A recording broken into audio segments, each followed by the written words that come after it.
तो गाइस अभी जैसे हम लास्ट क्वेश्चन में देखा कि f के अंदर cot इनवर्स x था, उस पे हमें पता चल गया कि वो कहाँ पे इंक्रीजिंग है, तो हम fx पे कैसे कमेंट करें, इन सारी चीज़ों का सॉल्यूशन लेके हम आए हैं अब आपके सामने अगेन। ठीक है, वो कैसे, कुछ पहले चीज़ें सीख लेते हैं, उसके बाद उस पर कमेंट करेंगे। जैसे देखिए, मैं कहूँ एक फंक्शन fx है, ठीक है, और we have a function gx। Alright, अब इनके अलग अलग सिनेरियो में आपको बता रहा हूं। मान लेते हैं जो फंक्शन fx है वो इंक्रीजिंग है, f के ऊपर i लिख रहा हूं तो मतलब समझ जाना इंक्रीजिंग। ठीक है, f प्लस g भी जो है वो इंक्रीजिंग है, तो जो आउटपुट आएगा बच्चों, लेट से h, एक फंक्शन है hx, वो भी इंक्रीजिंग होगा, ये पक्का है। ठीक है, या चलो इक्वलिटी पे रहने दो। तो f अगर इंक्रीजिंग है, g भी इंक्रीजिंग है, तो h भी इंक्रीजिंग होगा, पक्का है। जैसे कि हमने अभी एक क्वेश्चन देखा था इस टाइप के ग्राफ वाला, याद होगा, तो इसमें इसी कॉन्सेप्ट का हमने यूज किया था, तुम्हें समझ भी आ गया था वो। ऑलराइट, चलिए नेक्स्ट पॉइंट इज, अगर ये डिक्रीजिंग है, g भी डिक्रीजिंग है, तो h भी बच्चों डिक्रीजिंग होगा। दो डिक्रीजिंग फंक्शंस का सम है वो ऑलवेज डिक्रीजिंग आएगा।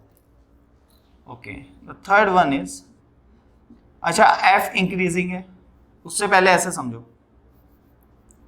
Third minus of f increasing is decreasing. Alright, मतलब एक फंक्शन इंक्रीजिंग है, उसके आगे आपने माइनस लगा दिया, तो अब वो क्या हो जाएगा, ऑब्वियसली डिक्रीजिंग। जैसे नंबर 2, 3, 4, 5 कैसे हैं, इंक्रीजिंग। अब मैं कहूँ नंबर -2, -3, -4, -5, अब क्या है, डिक्रीजिंग। ऑलराइट, तो वही चीज है बस। चलिए fourth is minus of G I, sorry वही है, मतलब ये तो चीज वही है। अब मैं कह रहा हूं कि F I minus G I is nothing but, उससे पहले ये देख लो, चलो F I plus G D क्या होगा, कैन नॉट से। और fifth minus of F D क्या होगा, इंक्रीजिंग। अच्छा, इंक्रीजिंग प्लस डिक्रीजिंग के बारे में आप कमेंट नहीं कर पाएंगे, ये पक्का है। अच्छा ओके, ये तो देखो फंक्शन कैसा है, डिक्रीजिंग, उसके आगे माइनस लगा दिया तो कैसा बन जाएगा, इंक्रीजिंग। यहां तक भी क्लियर है।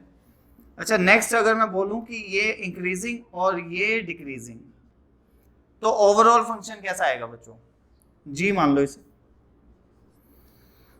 तो मैंने बताया आपको, अगर जी डिक्रीजिंग है तो ये कैसा होगा, इंक्रीजिंग। तो इस चीज को मैं ऐसे समझ सकता हूं कि increasing plus minus of G decreasing. ठीक है, तो ये कैसा है, ये भी इंक्रीजिंग है, ये भी इंक्रीजिंग ही है।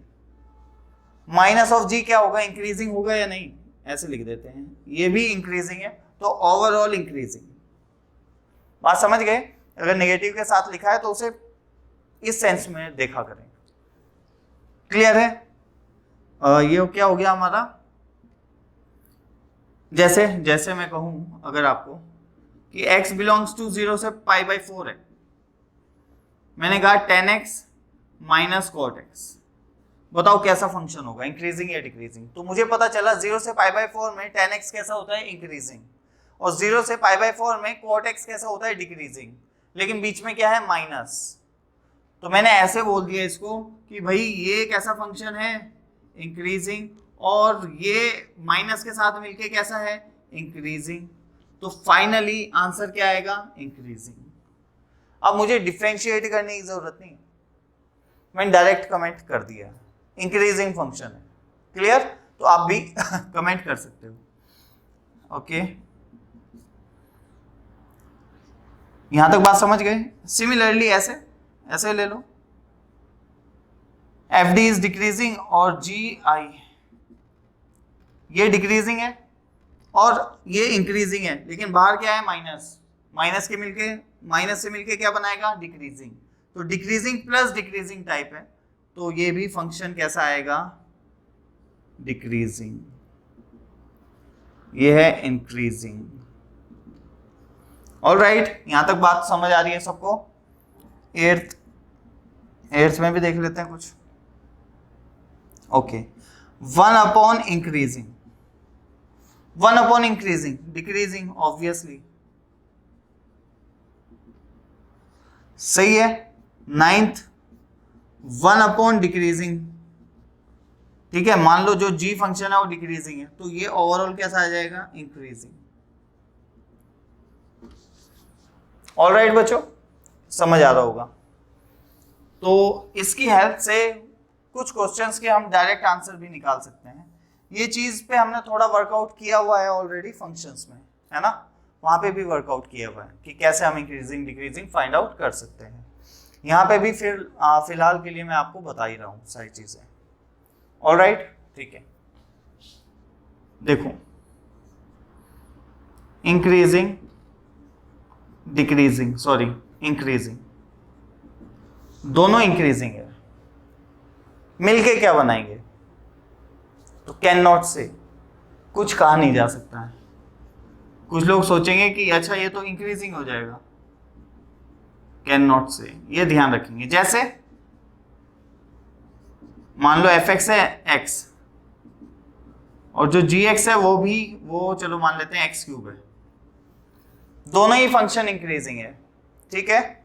अब एक hx एक फंक्शन है, fx into G X, x into x³ that is x⁴, और x⁴ को अगर बच्चों आप ड्रॉ करोगे तो वो एक पैराबोलिक शेप आएगी, ऐसी कुछ, पैराबोला तो नहीं होता है लेकिन हाँ उसी टाइप की शेप आएगी। क्लियर? ओके ओके, डिक्रीजिंग है फिर इंक्रीजिंग है, तो ये तो neither increasing nor decreasing type curve आ गया है, ठीक है। तो आप बिल्कुल भी ऐसे कमेंट नहीं करेंगे प्रोडक्ट पे। Alright, similarly increasing decreasing same, can not से, आप कुछ कह नहीं सकते इस बारे में, कुछ भी हो सकता है, right. Increasing as well as decreasing, जैसे यहीं पे देख लो, ये इंक्रीजिंग है, ये माइनस लगा दिया, डिक्रीजिंग हो गया, मिलके क्या बनाएंगे, -(x⁴), जिसका ग्राफ कैसा होगा, ऐसा। तो ये इंक्रीजिंग भी है डिक्रीजिंग भी है, आपको समझ आना चाहिए। क्लियर है? तो इन दोनों सिचुएशन में आप कुछ नहीं बोल पाएंगे, दोबारा से बता रहा हूं, ठीक है। Okay, let's move to the next one. देखिए अब जरा नेक्स्ट क्या है कि f इंक्रीजिंग है, इसके अंदर एक डिक्रीजिंग फंक्शन है। मैं यहां पे लिख देता हूं, एक मिनट लिख देते हैं, कंपोजिट फंक्शन। तो f एक इंक्रीजिंग फंक्शन है, इसके अंदर एक डिक्रीजिंग फंक्शन है, तो व्हाट डू यू थिंक क्या होगा? ठीक है, देखो x के रेस्पेक्ट में हम बातें इंक्रीजिंग डिक्रीजिंग की बात करते हैं, x के रेस्पेक्ट में। तो ध्यान से देखो, जब x में बढ़ाऊंगा, x को मैं इंक्रीज करूंगा, बात को समझना, x को मैं इंक्रीज कर रहा हूं, तो g की वैल्यू पे क्या इफेक्ट पड़ेगा, g की वैल्यू डिक्रीज होगी, सही है। अब जो f है उसको जो इनपुट मिल रहा है वो कैसा मिल रहा है, डिक्रीजिंग, तो f आउटपुट कैसा देगा, वो भी डिक्रीजिंग ही देगा, क्योंकि f तो एक इंक्रीजिंग फंक्शन है, बड़ी वैल्यू के लिए बड़ा और छोटी वैल्यूज के लिए छोटा होता जाता है। तो सिमिलरली मैंने यहाँ पे क्या कहा, जब x को मैं बढ़ाऊंगा तो g घटेगा, डिक्रीज करेगा, और g अगर डिक्रीज कर रहा है तो f का इनपुट डिक्रीज कर रहा है, f का इनपुट अगर डिक्रीज करेगा तो f का आउटपुट भी डिक्रीज करेगा, and overall function will be decreasing.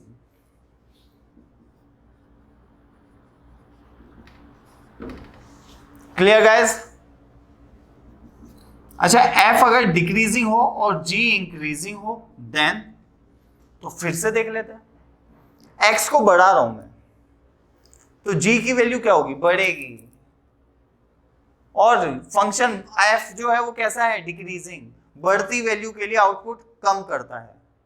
तो फाइनली x को मैंने बढ़ाया था और f आउटपुट कैसा देगा, कम, तो overall function will be decreasing. वही चीज है ना जो यहाँ पे डिस्कस की है, उसी टाइप से। ओके, अब ध्यान से देखो, f अगर डिक्रीजिंग है और g भी अगर डिक्रीजिंग है तो क्या होगा? ठीक है, f डिक्रीजिंग g डिक्रीजिंग तो क्या होगा? तो देखो x को मैं बढ़ा रहा हूं, इंक्रीज कर रहा हूं, तो g क्या होगा? डिक्रीज करेगा। तो f को इनपुट जो मिल रहा है वो कैसा मिल रहा है? डिक्रीजिंग। लेकिन f तो डिक्रीजिंग फंक्शन है, तो अगर इनपुट को कम करते जाओगे तो आउटपुट तो बढ़ाता जाएगा, वो बढ़ेगा या नहीं? तो ओवरऑल कहां से स्टार्ट किया था? x बढ़ रहा था, तो g घटना शुरू हुआ, f का इनपुट घटना शुरू हुआ, f का आउटपुट बढ़ना शुरू हुआ। तो x भी बढ़ रहा है, f फाइनल जो आउटपुट आ रहा है वो भी इंक्रीज कर रहा है, तो ओवरऑल फंक्शन बेटा इंक्रीजिंग होगा। बताइए बात सही है या नहीं? क्लियर है? ओके, नेक्स्ट, f इंक्रीजिंग है, g भी इंक्रीजिंग है, इस पे कमेंट कर लेते हैं। देखिए, जैसे लेट्स से x को इंक्रीज कर रहा हूं, x इंक्रीज होगा तो g भी इंक्रीज करेगा। ओके, f का इनपुट भी इंक्रीज कर रहा है और ऑलरेडी f भी इंक्रीजिंग है, तो आउटपुट भी इंक्रीज करेगा। That's why this is called what? Increasing. अच्छा, इन चार केस में आप ऐसे याद रख सकते हो अगर भूल जाओ कभी। एक तो मैंने पूरा तरीका बता दिया आपको, ठीक है। दूसरा, इन 4 केसेस के लिए ये d जो डिक्रीजिंग है उसको आप नेगेटिव की तरह ट्रीट करें और इंक्रीजिंग को पॉजिटिव की तरह ट्रीट करें। तो positive negative negative, negative positive negative, negative negative positive, positive positive positive. Alright, समझ आया? ओके, तो I hope this is clear for you. और ये था हमारा कंपोजिट फंक्शन, और कुछ इनमें इंक्रीजिंग डिक्रीजिंग आप डायरेक्ट कैसे पहचान सकते हो उसके बारे में। अब हम उसी मुद्दे पे आएंगे जो हम पहले जहां पर रुके थे। उससे पहले आप जल्दी से पॉज करके इसको उतार लें। ओके, देखते हैं वहां पे क्या सीन था। जो कमेंट किया जा रहा था वो कोट इनवर्स एक्स पे। कोट इनवर्स एक्स मतलब ऐसे कि इफ, ऐसे क्वेश्चन के जरिए देख लेते हैं कि if F of cot inverse X is an increasing function in x belongs to a to b। x एक इंक्रीजिंग फंक्शन है in x belongs to a to b, ठीक है। Then fx, then find the behavior of fx in x belongs to a to b। x belongs to a to b में fx का behaviour बताना है, वो increasing होगा decreasing होगा कैसा होगा, ठीक है। तो ध्यान से देखो ये cot inverse x and output is increasing. ध्यान से समझना, आउटपुट कैसा आ रहा है बच्चों? इंक्रीजिंग। अच्छा, ये फंक्शन कैसा है? कॉट इनवर्स कैसा फंक्शन है? डिक्रीजिंग। सही बात है या नहीं?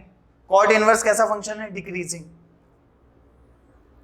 ऑलराइट, बात सही है, ठीक है। ओके, ये फंक्शन कैसा होना चाहिए अगर ये इंक्रीजिंग हो? तो देखो x belongs to a to b के लिए कॉट इनवर्स कैसा है? डिक्रीजिंग है। आउटपुट कैसा है? इंक्रीजिंग है। तो ऑब्वियसली fx कैसा फंक्शन होना चाहिए? डिक्रीजिंग। बात समझ आई क्या? देखो, जब ये भी डिक्रीजिंग ये भी डिक्रीजिंग, नेगेटिव नेगेटिव पॉजिटिव, तभी तो बना होगा या नहीं? ये इंक्रीजिंग कैसे बना होगा? ऐसे ही तो बना होगा। तो यहां से पता चल गया है नहीं fx कैसा है? डिक्रीजिंग। जैसे कि वहां पे आंसर क्या आया था कि f ऑफ t डिक्रीजिंग है, और कुछ लोग उसे ही आंसर बोल देते हैं जबकि उन्हें ये नहीं पता कि t तो कॉट इनवर्स x है भाई। तो जो आप कमेंट कर रहे हो वो तो आप f of cot inverse x पे कर रहे हो। तो F of cot inverse X क्या आया था, increasing in interval cot 1 to infinite. ठीक है, क्या आया था, क्या था, F of cot inverse X is an increasing function, ठीक है, in interval cot 1 to infinite. तो मैंने कहा बताइए एफ एक्स कैसा फंक्शन होगा इस केस में, तो obviously F of cot inverse X increasing था, तो एफ एक्स कैसा रहा होगा, डिक्रीजिंग। ठीक है, तो वहां से भी मैं ऐसे करके जरूर पता लगा सकता हूं कि भाई एफ ऑफ टी तो ये आ रहा है, तो ऑब्वियसली एफ ऑफ एक्स जो फंक्शन रहा होगा वो एक डिक्रीजिंग फंक्शन होगा, किसमें, कॉट 1 से लेके इनफाइनाइट में। ऑलराइट, तो ऐसे मैं कमेंट कर सकता हूं चीजों पर। ओके, डन है, ठीक है, ओके। अब मान लो ये ऐसे दिया होता, डिक्रीजिंग फंक्शन, अगर ये एक डिक्रीजिंग फंक्शन होता तो एफ पे क्या कमेंट करोगे आप, तो F X will be a decreasing in X belongs to A to B. इस इंटरवल में एफ एक्स जो होगा वो डिक्रीजिंग फंक्शन होगा, ये इसका आंसर आ गया है, इस चीज का आंसर आ गया है। अब मैं एक जस्ट नया केस क्रिएट कर रहा हूं कि F of cot inverse X एक डिक्रीजिंग फंक्शन है और मुझे पता है ये कैसा है, डिक्रीजिंग।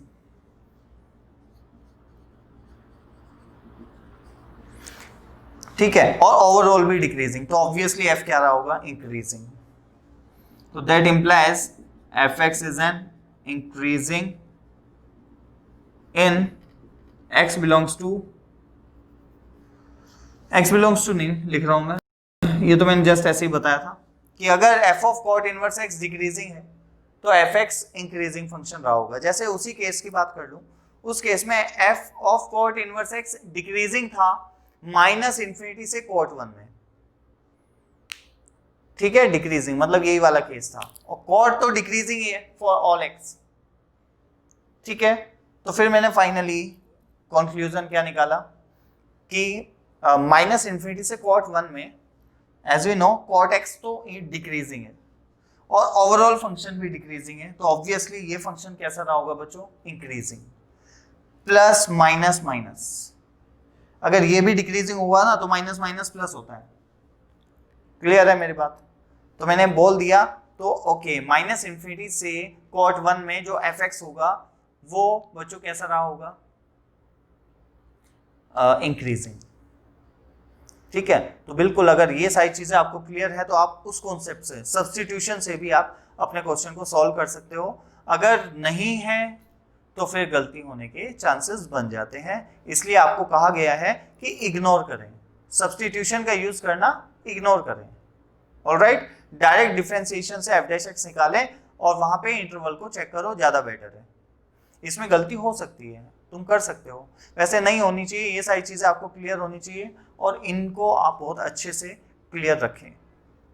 अच्छे क्वेश्चंस में इन चीजों का यूज होता है।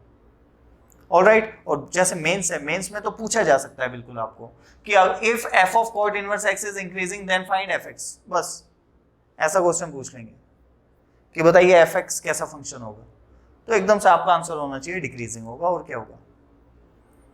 ऑलराइट गाइस, ओके, ठीक है, जल्दी से इसको कॉपी कर लीजिए।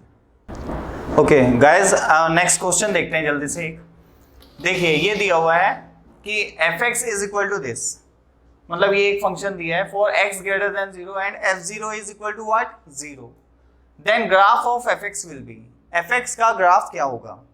ठीक है, एक ये दिया है, ये दिया है, ये दिया है और ये दिया है, ऑप्शंस है। ऑलराइट, तो सिलेक्ट करना है, तो कैसे करेंगे, ऑब्वियसली एओडी का यूज करके, एप्लीकेशन ऑफ डेरिवेटिव्स, राइट। मतलब जो जो चीजें हमें पता है ग्राफ के बारे में, ग्राफ तो हमने बहुत अच्छे से पढ़े हैं, हमने हर एक ग्राफ को ऐसे पढ़ा है कि वो ड्राइव कैसे होता है, मतलब आता कैसे है वो ग्राफ, उसकी शेप ऐसी ही क्यों होती है, उसकी बिल्कुल प्रॉपर शेप के बारे में हमने जाना था जब ग्राफ पढ़े थे। ऑलराइट, तो बिल्कुल वही करेंगे। सबसे पहले क्या करते हैं, एफ डैश एक्स निकाल देते हैं। तो F dash x will B, देखो सबसे पहले इसका डिफरेंशिएशन दैट इज 1/√x, फिर इसको यहाँ पे पुट कर देते हैं, आपको पता है, सही बात है क्या। ओके, तो यहां तक तो ये बात क्लियर है। इफ यू कैन सी ये एक्सपोनेंशियल फंक्शन है विच इज ऑलवेज पॉजिटिव और ये भी पॉजिटिव, तो ऑलवेज इंक्रीजिंग ग्राफ है। ये बात तो क्लियर हो गई, function is always increasing. Clear है? अब ये या ये देखो, यहाँ पे तो increasing and then decreasing, increasing then decreasing, तो ये तो नहीं है। अब इन दोनों में से कोई एक होने वाला है ग्राफ। ऑलराइट, तो मैंने क्या किया, इसके लिए क्या करना है, कॉन्केविटी चेक करनी है। देखो ये क्या है, कॉन्केव अपवर्ड्स, ये क्या है concave downwards, right? Concave upwards, concave downwards. Clear? Okay.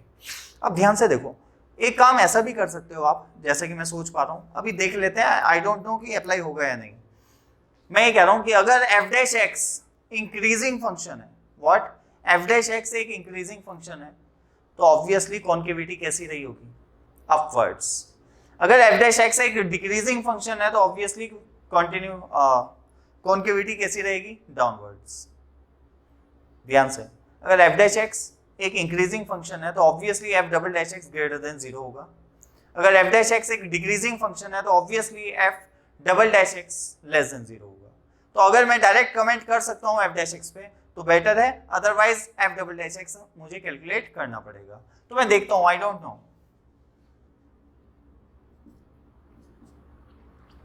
देखते हैं, देखो ध्यान से देखो, सबसे पहले इसको मैं ऐसे लिख लेता हूं, चलो 1/2 root X E minus U square and root of X, sorry plus, है ना। तो अभी इस केस में ये ऑब्जर्व कर पाना थोड़ा सा मुश्किल वाली बात है क्योंकि ये प्रोडक्ट में है, तो ठीक है, नहीं कर सकते हम ऐसे बच्चों, नहीं कर पाएंगे। इसके थ्रू कोई अजम्पशन लेना कि ये फंक्शन इंक्रीजिंग है डिक्रीजिंग है तो नहीं बता पाएंगे। जैसे जैसे अगर मैं तुम्हें बताऊं कि मैं ऐसे बोल सकता था कि ये एक डिक्रीजिंग फंक्शन है 1/√x। क्लियर? ओके। अच्छा, ये कैसा फंक्शन है, अगर सिर्फ इतनी की बात करूं, e की पावर समथिंग, e की पावर x तो इंक्रीजिंग होता है ना, लेकिन यहाँ पे e की पावर x नहीं है, ये है e की पावर 1/x टाइप।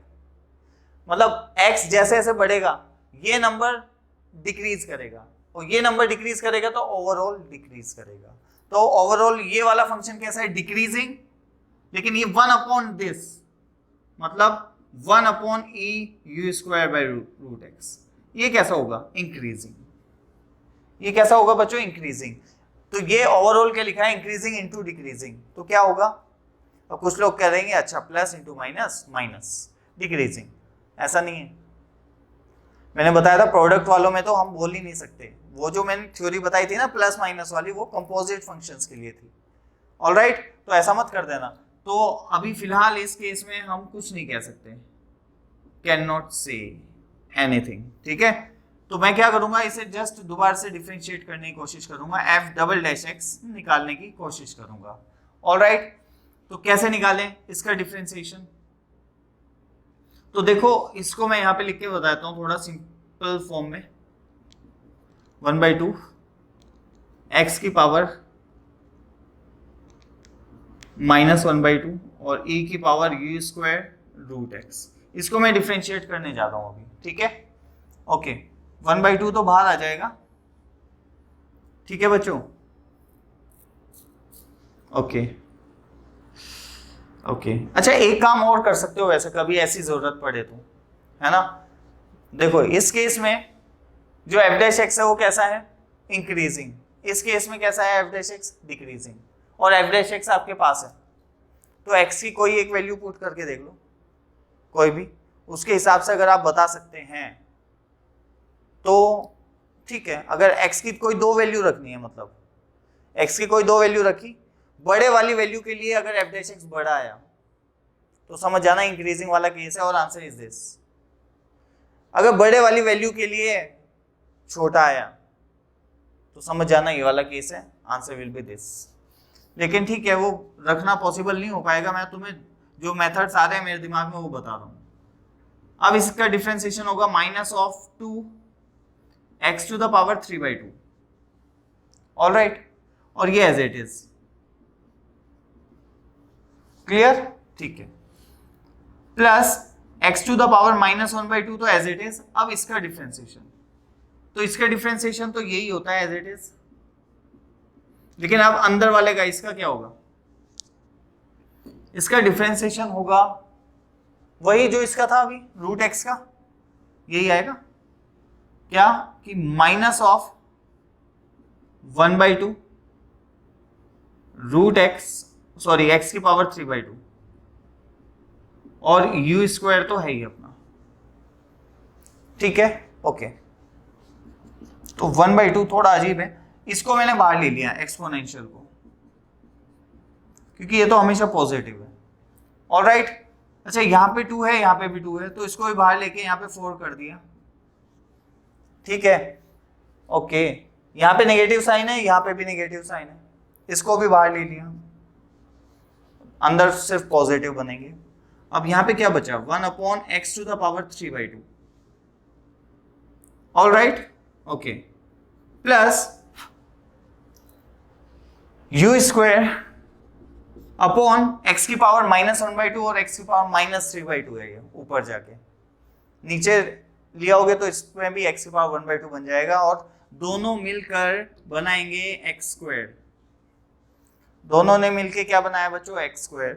अब आप ध्यान से अगर देख रहे हैं, ये कैसी क्वांटिटी है, पॉजिटिव, x की पावर 3/2 पॉजिटिव है, स्क्वायर रूट है इसमें, ठीक है, x² u स्क्वायर कैसा है, पॉजिटिव, तो ये ओवरऑल पॉजिटिव, ये भी पॉजिटिव, ये भी ओवरऑल, बाहर आगे क्या लग गया, माइनस, तो ये ओवरऑल क्या हो गया, नेगेटिव। तो यहाँ आप देख सकते हैं f'(x) is less than 0 for all x belongs to domain. Domain तो मुझे नहीं पता है क्या है, मैंने निकाली नहीं, लेकिन हाँ बिलोंग्स टू डोमेन में ये हमेशा लेस देन 0 होगा, इसका मतलब concave downwards, and answer will be this. Clear है?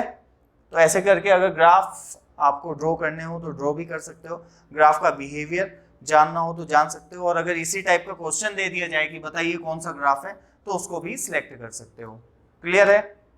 ओके, थैंक यू, आज के लिए इतना ही रखते हैं, नेक्स्ट लेक्चर में मिलेंगे हम मैक्सिमा मिनिमा के साथ। ये था हमारा monotonicity, that is increasing decreasing. Alright, ये इतना ही था। अब मैक्सिमा मिनिमा, फिर रॉल्स थ्योरम, फिर लैग्रेंज मीन वैल्यू थ्योरम, फिर कॉचीज थ्योरम, और बहुत सारी चीज़ें हैं, और भी बहुत सारी चीज़ें हम डिस्कस करेंगे। क्यूबिक इक्वेशन के बारे में डिस्कस करेंगे, कैसे दो कर्व के बीच की distance, minimum distance, maximum distance हम निकालते हैं, एक लाइन और एक कर्व के बीच की डिस्टेंस कैसे निकालते हैं, उन्हें कैसे मैक्सिमाइज करते हैं, दो चीज़ों के बीच की डिस्टेंस को कैसे मैक्सिमाइज करते हैं, मिनिमाइज करते हैं। ये बहुत सारी ज्योमेट्रिकल प्रॉब्लम्स आएंगी आगे मैक्सिमम मिनिमम से रिलेटेड, बहुत सारी चीज़ें हैं अभी इस चैप्टर में, वो सभी हम डिस्कस करेंगे। और जब ये चैप्टर आप पूरा 100% कंप्लीट कर लेंगे, आप अपने आप में एक अलग ही इंप्रूवमेंट देखेंगे, ये पक्का है। आपका सोचने का तरीका थोड़ा चेंज हो जाएगा, चीज़ों को अलग नज़रिए से देखना शुरू कर दोगे, फिजिक्स में भी मैथ्स को लगाना स्टार्ट कर दोगे। ऑलराइट, बस अच्छे से पढ़ने की ज़रूरत है, ठीक है? ठीक है, थैंक यू।